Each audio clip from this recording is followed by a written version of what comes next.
യേശുക്രിസ്തുവിന്റെ ധന്യമുള്ള നാമത്തിൽ എല്ലാവർക്കും എൻ്റെ വന്ദനം. വീണ്ടും നമുക്ക് ഒരുമിച്ച് ഇങ്ങനെയായിരിക്കാൻ ദൈവം ഒരുക്കിയ ദൈവത്തിൻ്റെ വിശ്വസ്തത ഓർത്തുകൊണ്ട് കർത്താവിനെ നമുക്ക് മഹത്വപ്പെടുത്താം.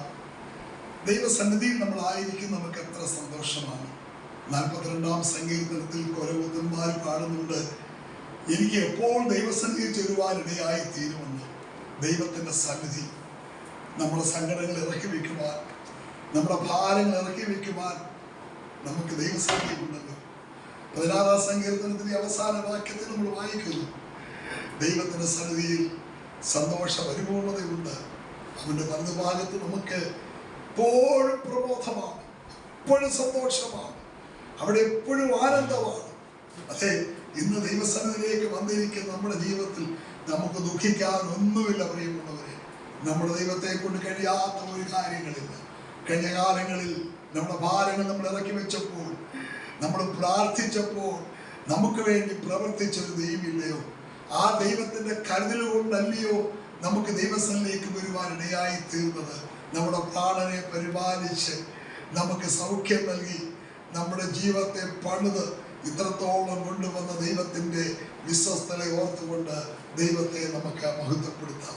ഇന്നത്തെ ചിന്തയ്ക്കായി നമുക്ക് യെശയ്യാ പ്രവചനം 55-ാം അധ്യായത്തിന്റെ 8-ാം വാക്യം നാം വായിക്കുമ്പോൾ അവിടെ ഇങ്ങനെ നാം വായിക്കുന്നു, എൻ്റെ വിചാരങ്ങളല്ല നിങ്ങളുടെ വിചാരങ്ങൾ, എൻ്റെ വഴികളല്ല നിങ്ങളുടെ വഴികൾ എന്ന് ദൈവം അരുളി ചെയ്യുന്നു.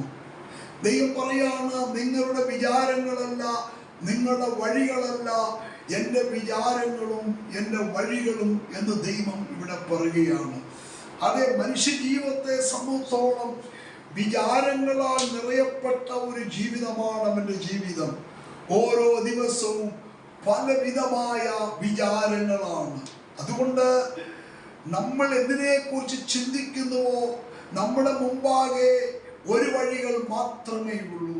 പക്ഷെ ദൈവത്തിന്റെ വഴികൾ ആയിരം വഴികളാണ്. ആയിരം വഴികളുണ്ട് നമുക്ക് വേണ്ടി. ദൈവത്തിന്റെ അത്ഭുത പ്രവൃത്തികളെ ഓർത്ത് ദൈവത്തെ നമുക്ക് മഹത്വപ്പെടുത്താം. ഇന്ന് ഈ ശബ്ദം നിങ്ങൾ കേട്ടുകൊണ്ടിരിക്കുമ്പോൾ എന്തിനെ കുറിച്ചൊക്കെയാണ് നിങ്ങൾ വിചാരപ്പെടുന്നത്? രോഗമാണോ, ദുഃഖമാണോ, കഷ്ടങ്ങളാണോ, സങ്കടങ്ങളാണോ, ജീവിതത്തിൽ ഏത് വിഷയമാണ്? എല്ലാത്തിനും പരിഹാരം തരുവാൻ ദൈവം വിശ്വസ്തനാണ്.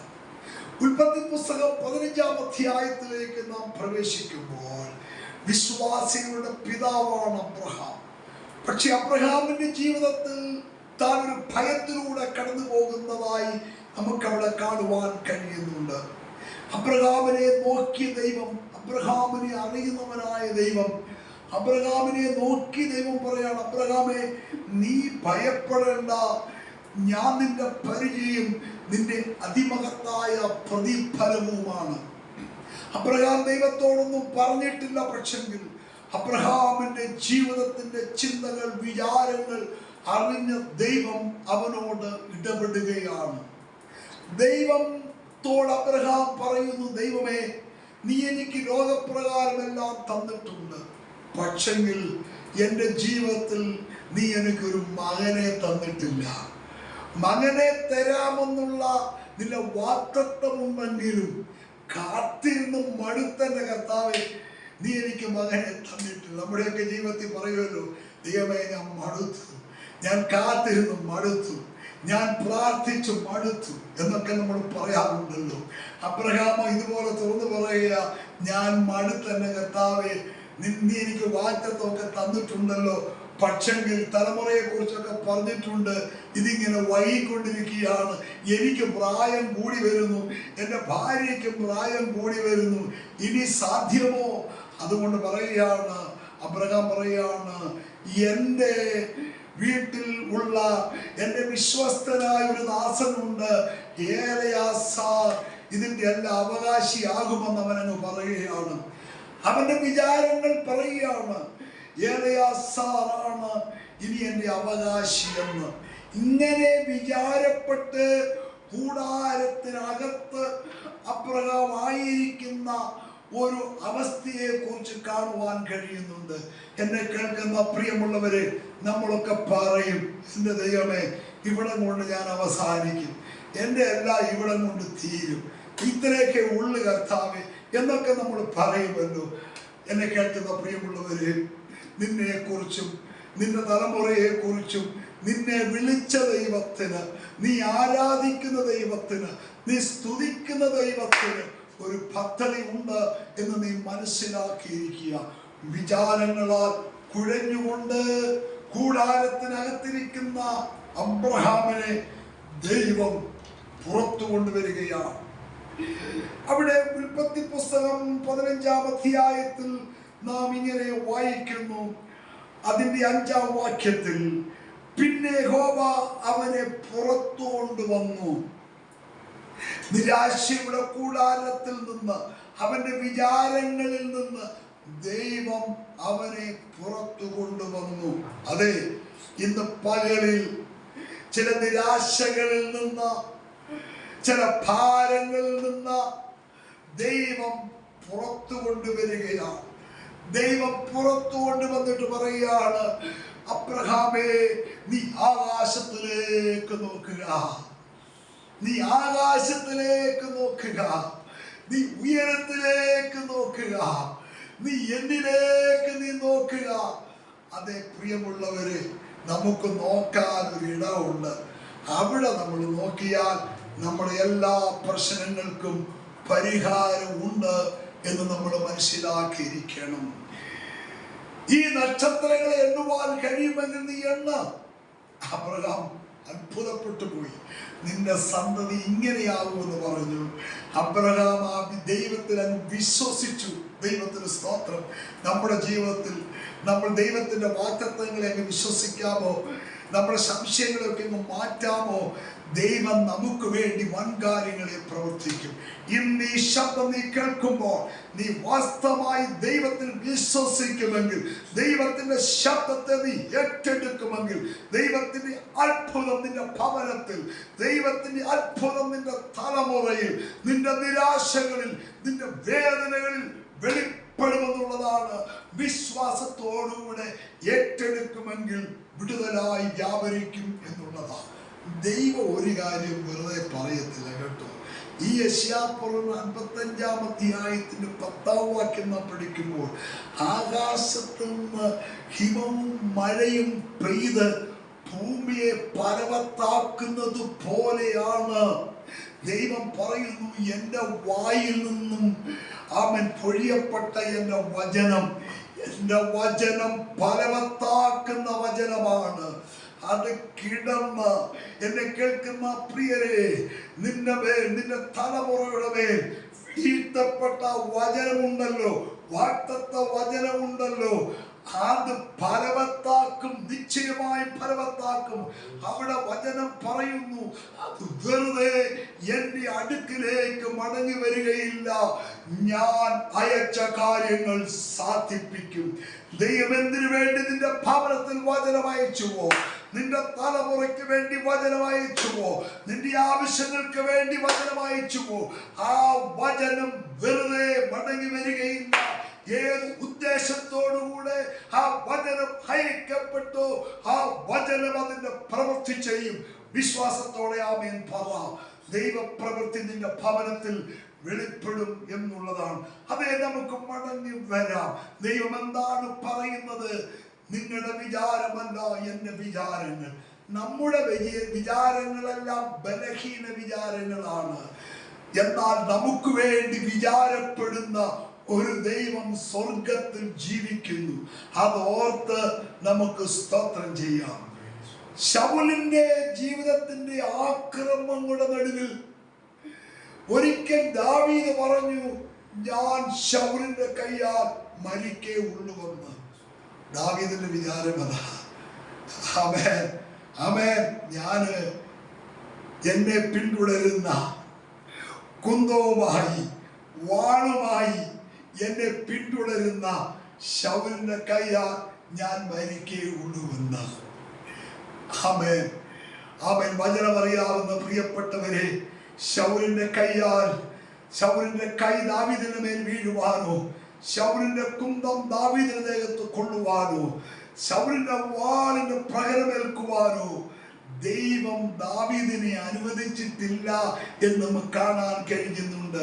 സംഭവങ്ങളുടെ മധ്യത്തിൽ ഞാനും നിങ്ങളും ചിന്തിക്കും, അയ്യോ ഞാൻ ഇങ്ങനെ തീരും, ഇങ്ങനെ ഞാൻ അവസാനിക്കും, ഇവിടെ കൊണ്ട് എൻ്റെ ഭാവി തകരുമെന്നൊക്കെ വിചാരപ്പെടും. എന്നാൽ ദാവീദിനെ വിളിച്ച ദൈവം ദാവീദിനെ പരിപാലിച്ചു. ശൗലിന്റെ കുന്തമേൽക്കാതെ, ശൗലിന്റെ വാളിന്റെ ശക്തി ഏൽക്കാതെ സ്വർഗസ്ഥനായ ദൈവം അവനെ സൂക്ഷിച്ചു എന്നുള്ളതാണ്. അതുകൊണ്ട് നിനക്ക് വിരോധമായി ഉണ്ടാക്കുന്ന ഒരായുധവും ഫലിക്കയില്ല.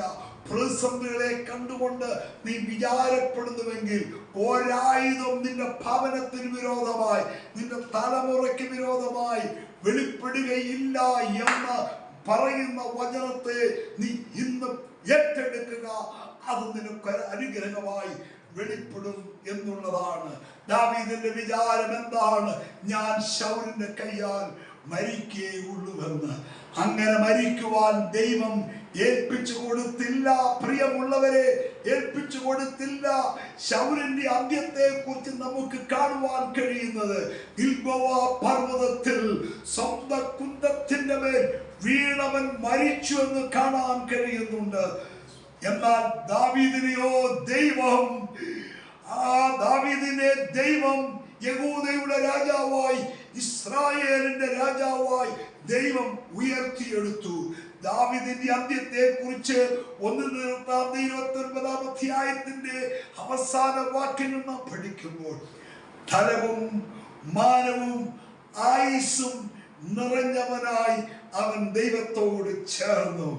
നമ്മുടെ വഴികളല്ല ദൈവത്തിന്റെ വഴി, കേട്ടോ. നമ്മുടെ വിചാരങ്ങളല്ല ദൈവത്തിന്റെ വിചാരങ്ങൾ എന്ന് നീ ഇന്ന് വൽക്കാലം മനസ്സിലാക്കിയിരിക്കുക. ശത്രുവിന്റെ ആലോചനയെ തകർത്ത്, അവന്റെ തന്ത്രങ്ങളെ തകർത്ത്, എന്റെയും നിന്റെയും വിളിച്ച ദൈവം ഉയർത്തിയെടുക്കുവാൻ നന്മയ്ക്കായി ചില അടയാളങ്ങളെ ഒരുക്കി ദേശത്തിന് നടുവിൽ വിശ്വസ്തയോടെ നിർത്തുവാൻ ദൈവം വിശ്വസ്തനാണ്. ഈ വചനങ്ങളെ നീ ഏറ്റെടുക്ക്. നിന്നെ വിശ്വസ്തയോടെ ഉയർത്തിയെടുക്കുവാൻ ദൈവം വിശ്വസ്തനാണ്. അവന്റെ ബലമുള്ള കരങ്ങളിൽ വിശ്വാസത്തോടെ ഒന്ന് ഏൽപ്പിച്ചു കൊടുക്ക്. അവന്റെ ബലമുള്ള കരത്തിൽ നീ താണിരിക്ക്. നിന്നെ വിടുവിച്ചെടുക്കുവാൻ ദൈവം വിശ്വസ്തനാണ്. ഇന്ന് നീ ഏതൊക്കെ വിചാരപ്പെടുന്നു, നീ ഏതൊക്കെ ഭാരപ്പെടുന്നു. അതെ, നാം ഈ ലോകത്തിൽ ജീവിക്കുമ്പോൾ നമുക്ക് വിചാരങ്ങൾ, ഭാരങ്ങൾ, രോഗങ്ങൾ, വിഷയങ്ങൾ എല്ലാം ഉണ്ട്. പക്ഷേ കണ്ണുനീർ തുടയ്ക്കുന്ന ഒരു കർത്താവുണ്ട്, കേട്ടോ. സൗഖ്യമാക്കുന്ന ഒരു കർത്താവ് നിനക്കുണ്ട്. ഉയർത്തുന്ന ഒരു കർത്താവുണ്ട്. അതുകൊണ്ടല്ലേ നാം ഇങ്ങനെ ആയിരിക്കുന്നത്. അതുകൊണ്ടല്ലേ നമ്മൾ ഇന്ന് ദൈവസന്നിധിയിൽ ആയിരിക്കുന്നത്. അതുകൊണ്ടല്ലേ നമ്മൾ ഈ വചനം കേൾക്കുന്നത്. കഴിഞ്ഞ കാലങ്ങളിൽ കേൾക്കപ്പെട്ട വചനങ്ങളൊന്നും വൃഥാവായി തീരാതെ വണ്ണം ആമേൻ ഉദ്ധരിച്ചെടുക്കുവാൻ ദൈവം വിശ്വസ്തനാണ്. അതുകൊണ്ട് നമ്മുടെ വഴികളോ നമ്മുടെ വിചാരങ്ങളോ അല്ല. ആമേൻ. നമുക്കറിയാം, ഇസ്രായേലിലെ ശക്തനായ ഒരു പ്രവാചകനായിരുന്നു ഏലിയാവ്. നാം 1 രാജാക്കന്മാരുടെ പുസ്തകം 19 അധ്യായത്തിലേക്ക് നാം കടന്നു വരുമ്പോൾ നമുക്കവിടെ കാണുവാൻ കഴിയുന്നുണ്ട് ഭയപ്പെട്ട ഒരു ഏലിയാവിനെ, നിരാശയുള്ള ഒരു ഏലിയാവിനെ, ചിന്താകുലമുള്ള ഒരു ഏലിയാവിനെ. ഏലിയാവ് ഇസബേലിന്റെ വാക്കിന്റെ മുമ്പിൽ തകർന്നു പോയി. ചൂരച്ചെടിയുടെ കീഴിൽ കിടന്നുകൊണ്ട് പറയുക, മതി കർത്താവേ, മതി, എനിക്കിനി ജീവിക്കുവാൻ ആഗ്രഹമില്ല. നമ്മൾ ഇതുപോലൊക്കെ പറയില്ലേ, കർത്താവെ ഇനി മതി മതി എന്നൊക്കെ പറയാം. എന്നാൽ നിന്റെ ഭാവി നീയല്ല തീരുമാനിക്കുന്നത്. നിന്റെ ജീവിതം നീയല്ല തീരുമാനിക്കുന്നത്. നിന്റെ ശുശ്രൂഷകൾ നീയല്ല തീരുമാനിക്കുന്നത്. നിന്റെ തലമുറയെ കുറിച്ച് നീയല്ല തീരുമാനിക്കുന്നത്. ഇതിനപ്പുറത്ത് പ്രവർത്തിക്കുവാൻ, ഉയർത്തിയെടുക്കുവാൻ ദൈവത്തിന് വഴികളും ദൈവത്തിന് വിചാരങ്ങളും ഉണ്ട്.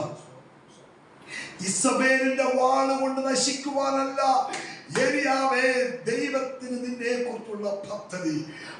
എന്നെ കേൾക്കുന്ന സഹോദര സഹോദരി, നീ ആ നിലകളിൽ നീങ്ങുവാനുള്ളവനല്ല. തകരാനുള്ളവനല്ല, ശത്രുവിന്റെ കൈയാൽ തീരാനുള്ളവനല്ല. ഇതിനപ്പുറത്ത് നിന്നെ കുറിച്ച്, നിന്റെ തലമുറയെ കുറിച്ച് ചിന്തിക്കുന്ന ദൈവം, ഇതിനപ്പുറമായി നിന്നെ ഉയർത്തിയെടുക്കുവാൻ ദൈവത്തിന് വഴികളുണ്ട്, ദൈവത്തിന് വിചാരങ്ങളുണ്ട്. ചൂരച്ചെടിയുടെ കീഴിൽ കിടന്നുകൊണ്ട് മതിയോവേ മതി, എന്റെ പ്രാണനെ എടുത്തുകൊള്ളണമെന്ന് പ്രാർത്ഥിക്കുമ്പോൾ ദൈവം ആ പ്രാർത്ഥന കേട്ടില്ല. 18 അധ്യായത്തിലേക്ക് വരുമ്പോൾ അവൻ പ്രാർത്ഥിച്ചപ്പോഴൊക്കെ ദൈവം ഉത്തരമരുളി. യാഗപീഠം ഒരുക്കിക്കൊണ്ട് ദൈവത്തോട് പ്രാർത്ഥിച്ചു, ദൈവമേ നീ തീ ഇറക്കണമേ, ഇസ്രായേലിന്റെ ദൈവം ഒന്ന് വെളിപ്പെടുത്തുവാൻ. തന്റെ ദാസന്റെ പ്രാർത്ഥനയുടെ ആ പ്രാർത്ഥനയാ ദൈവം ആഹാബും സൈന്യവും ഇസ്രായേലും കാണത്തക്ക രീതിയിൽ ദൈവം തീ ഇറക്കി തന്റെ ദാസനെ മാനിച്ചു.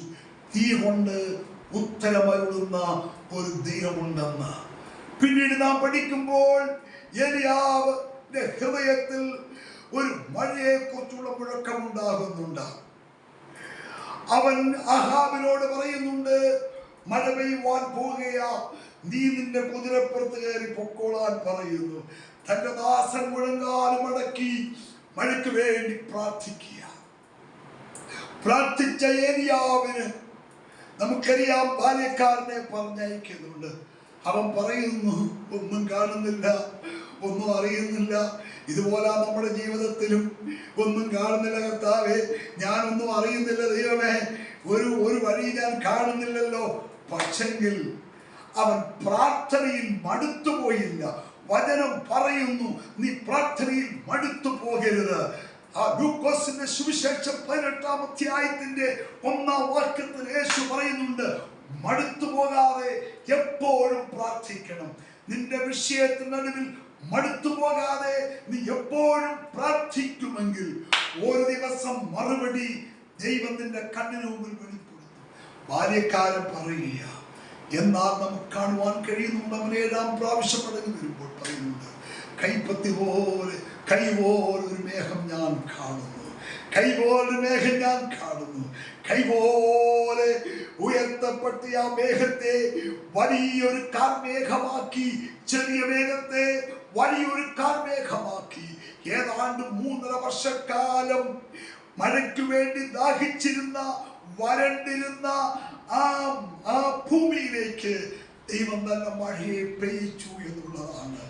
എന്നെ കേൾക്കുന്ന പ്രിയമുള്ളവരെ, അവൻ പ്രാർത്ഥനയ്ക്ക് ഉത്തരം തരുന്നതാ. പക്ഷെങ്കിൽ ചൂരച്ചെടിയുടെ കീഴിൽ കിടന്നുകൊണ്ട് പ്രാർത്ഥിച്ച പ്രാർത്ഥനയ്ക്ക് മറുപടി തന്നില്ല, കൊടുത്തില്ല.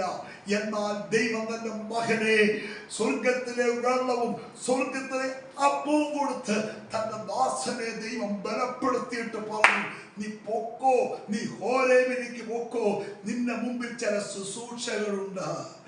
2-3 പേരെ അഭിഷേകം ചെയ്യുന്ന ശുശ്രൂഷയുണ്ട്. എന്നെ ഇന്ന് വൽക്കാലം ഈ വചനത്തിലൂടെ നിരാശപ്പെട്ടിരിക്കുന്ന ദൈവദാസന്മാരെ, ദാസിമാരെ, ഇവിടെ നീ തകർന്നു പോകാൻ ദൈവം ആഗ്രഹിക്കുന്നില്ല.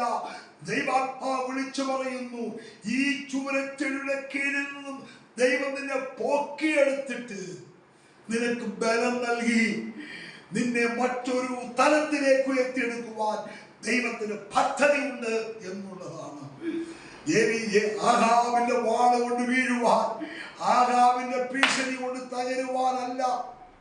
നാം 2 രാജാക്കന്മാരുടെ പുസ്തകം 2-ാം അധ്യായത്തിലേക്ക് കടന്നു വരുമ്പോൾ ദൈവം തന്റെ ദാസനെ അഗ്നിമയമായ രഥങ്ങളും തേരുകളും അങ്ങോട്ട് അയച്ചിട്ട് വലിയൊരു ചുഴലിക്കാറ്റിൽ തന്റെ ദാസനെ ദൈവം സ്വർഗത്തിലേക്ക് എടുത്തപ്പെട്ടു. ഇവിടെ മതി കർത്താവേ മതി എന്ന് പറഞ്ഞുകൊണ്ട് വിചാരങ്ങളാൽ കുഴഞ്ഞുകൊണ്ട് ചൂരച്ചുഴി കീഴിക്കിടന്ന തന്റെ ഭക്തരെ ദൈവം ചുഴലിക്കാറ്റിൽ സ്വർഗത്തിലേക്ക് എടുത്തു. അതുകൊണ്ട് നിരാശയിൽ കുഴഞ്ഞു പോകരുത് കേട്ടോ. നമ്മുടെ വഴികളല്ല ദൈവത്തിന്റെ വഴികൾ, നമ്മുടെ വിചാരങ്ങളല്ല ദൈവത്തിന്റെ വിചാരങ്ങൾ. ദൈവത്തിന് നിന്നെ കുറിച്ച്, നിന്റെ തലമുറയെ കുറിച്ച് വിചാരങ്ങളും പദ്ധതികളുമുണ്ട് എന്ന് മനസ്സിലാക്കിക്കൊണ്ട് വിശ്വാസത്തിന്റെ നായകനും പൂർത്തിവെത്തനുമായ എബ്രായലേഖനം 12-ാം അധ്യായത്തിൽ നമുക്ക് കാണുന്നുണ്ട്, നിങ്ങളുടെ ഹൃദയത്തിൽ ക്ഷീണിച്ച് മടുക്കാതിരിപ്പാൻ പാപികളാൽ ഇന്ന ഇങ്ങനെ കഷ്ടം സഹിച്ചവരെ നിങ്ങൾ എന്ത് ചെയ്യുക? ധ്യാനിച്ചു കൊള്ളുക. ക്ഷീണം ഉണ്ടാകും കേട്ടോ. ചില വാക്കുകൾ കേൾക്കുമ്പോൾ ഹൃദയം തകർന്നു പോകും. ചില സംഭവങ്ങൾ കാണുമ്പോൾ നമ്മൾ നിരാശപ്പെട്ടു പോകും. പക്ഷേ നമ്മുടെ ഹൃദയത്തിൽ ക്ഷീണിച്ചു മടുക്കാതിരിക്കാൻ നമുക്ക് വേണ്ടി കഷ്ടാനുഭവങ്ങളാൽ തികഞ്ഞവനായ യേശുക്രിസ്തുവിനെ നോക്കിക്കൊണ്ട് ആമേൻ മുൻപോട്ടോടി ഓട്ടം തികയ്ക്കുവാൻ കർത്താവ് നമ്മെ സഹായിക്കട്ടെ. അതേ സഹോദര, നിന്റെ വഴികളല്ല, നിന്റെ വിചാരങ്ങളല്ല. നിന്റെ വിചാരങ്ങൾ നിന്നെ തളർത്തും, പക്ഷെങ്കിൽ ദൈവത്തിന്റെ പദ്ധതി നിന്നെ ഉയർത്തിയെടുക്കും. അബ്രഹാമിന്റെ വിചാരങ്ങൾ എന്തായിരുന്നു? ഏലിയാസാറിന്റെ അവകാശിയാകുമെന്ന. പക്ഷെ ആ വിചാരങ്ങളും ദൈവനെ പൊക്കിയെടുത്തിട്ട് പറയുകയാണ്, നീ ഉയരത്തിലേക്ക് നോക്ക്. ഏലിയാസാറല്ല നിന്റെ അവകാശിയാകാൻ പോകുന്നത്. പിന്നെയോ വാഗ്ദത്ത സന്തതികൾ വെളിപ്പെട്ടു വരും. നോക്കാകാശത്തിലേക്ക്. ഇതുപോലെ തലമുറകളെ തന്ന് അനുഗ്രഹിക്കുവാൻ, കടൽക്കരയിലെ മണൽ പോലെ തലമുറയെ തന്ന് അനുഗ്രഹിക്കുവാൻ ദൈവം വിശ്വസ്തനാണ്. അതുകൊണ്ട് എല്ലാ വിചാരങ്ങളും എല്ലാ വിഷയങ്ങളും ദൈവസന്നിധിയിൽ ഏൽപ്പിച്ചു കൊടുക്കാം. പൗലോസ്ലീഹ ഫിലിപ്പിയിലുള്ള വിശ്വാസികളോട് പറഞ്ഞൊരു ഭാഗമുണ്ട്. ഒന്നിനെ കുറിച്ച് എന്ത് ചെയ്യരുത്? വിചാരപ്പെടരുത്. ഒന്നിനെ കുറിച്ച് നീ വിചാരപ്പെടരുത്. പിന്നെ വഴി അവിടെ പറഞ്ഞിട്ടുണ്ട്, പരിഹാരം പറഞ്ഞിട്ടുണ്ട്. എന്താണ് വഴി? എന്താണ് പരിഹാരം? അവിടെ പറയുകയാണ്, സകല പ്രാർത്ഥനയാലും യാചനകളാലും നിന്നെ വിചാരപ്പെടുത്തുന്ന വിചാരങ്ങളുടെ വിഷയങ്ങൾ സ്തോത്രത്തോട് ദൈവത്തോട് പറയുക. നിനക്ക് അവിടെ പരിഹാരമുണ്ട്. ഈ വചനം ഏറ്റെടുക്ക്. സകല ബുദ്ധിയെ കഴിയുന്ന ദൈവിക സമാധാനം തരുവാൻ നമ്മുടെ ദൈവം വിശ്വസ്തനാണ്. അവന്റെ കാര്യങ്ങൾ ഏൽപ്പിച്ചു കൊടുക്ക്. ഈ വചനത്തെ നീ ഏറ്റെടുക്ക്. ആമേൻ. നിനക്ക് വേണ്ടി വിചാരപ്പെടുന്ന കരുതുന്ന ഒരു കർത്താവ്. അതുകൊണ്ടാണ് പത്രോസ്ലീഹ ഇങ്ങനെ പറഞ്ഞു, അവൻ നിങ്ങൾക്കായി കരുതുന്നതാകയാൽ നിങ്ങളുടെ സകല ചിന്താകുലവും അവന്റെ മേലിട്ടുകൊള്ളി. സകല ചിന്താകുലവും അവന്റെ മേലിടാം. അവൻ ഏറ്റെടുക്കും. അതുകൊണ്ടാണ് 55-ാം സങ്കീർത്തനത്തിൽ അതിന്റെ 22-ാം വാക്യം നമ്മൾ വായിക്കുന്നത്. ആമേൻ. നിന്റെ ഭാരം യഹോവയുടെ മേൽ വെക്കും. സ്തോത്രം. നീതിമാൻ കുലുങ്ങി പോവാൻ അവൻ ഒരു നാളൊന്നുമില്ല, സമ്മതിക്കുകയില്ല. അതുകൊണ്ട് നമുക്ക് ഈ ദിവസങ്ങളിൽ ഒരു തീരുമാനമെടുക്കാം. എൻ്റെ ചിന്തകൾ, എൻ്റെ ഭാരങ്ങൾ, എൻ്റെ വേദനകൾ, എൻ്റെ ജീവിതത്തിൻ്റെ എല്ലാ വിഷയങ്ങളും ഞാൻ എൻ്റെ കർത്താവിൽ ഇറക്കി വയ്ക്കും. എൻ്റെ ദൈവം എന്നെ സഹായിക്കും. ഒന്ന് സ്വോത്രം പറയാമോ? ധൈര്യത്തോട് സ്വോത്രം പറഞ്ഞാട്ട് കരുവർ ദൈവത്തെ ഒന്ന് സ്തുതിച്ചാട്ട്. അവൻ നിന്റെ കരത്തിന് പിടിക്കുന്ന കർത്താവാണ്. അവൻ നിന്നെ സഹായിക്കും. പ്രിയമുള്ളവരെ, നമ്മുടെ എല്ലാ ചിന്തകളും ദൈവത്തിൽ ഇറക്കി വെച്ചുകൊണ്ട് നമുക്ക് വേണ്ടി കരുതുന്ന കർത്താവിനെ ആശ്രയിച്ചുകൊണ്ട് നമുക്ക് മുൻപോട്ട് നീങ്ങാം. ആകാശത്തിലൂടെ കടന്നുപോയ ശ്രേഷ്ഠ മഹാപുരോഹിതനായ യേശു നമ്മെ ചേർക്കുവാൻ ആകാശത്തിൽ വെളിപ്പെടുവാൻ പോകുന്നു. അവന്റെ വരവിന്റെ പ്രത്യാശയോടെ നമുക്ക് മുൻപോട്ട് നീങ്ങാം. ദൈവം നമ്മെ സഹായിക്കട്ടെ. ഈ വചനങ്ങളാൽ കർത്താവ് നമ്മൾ എല്ലാവരെയും അനുഗ്രഹിക്കുമാറാകട്ടെ. ആമേൻ. സ്തോത്രം.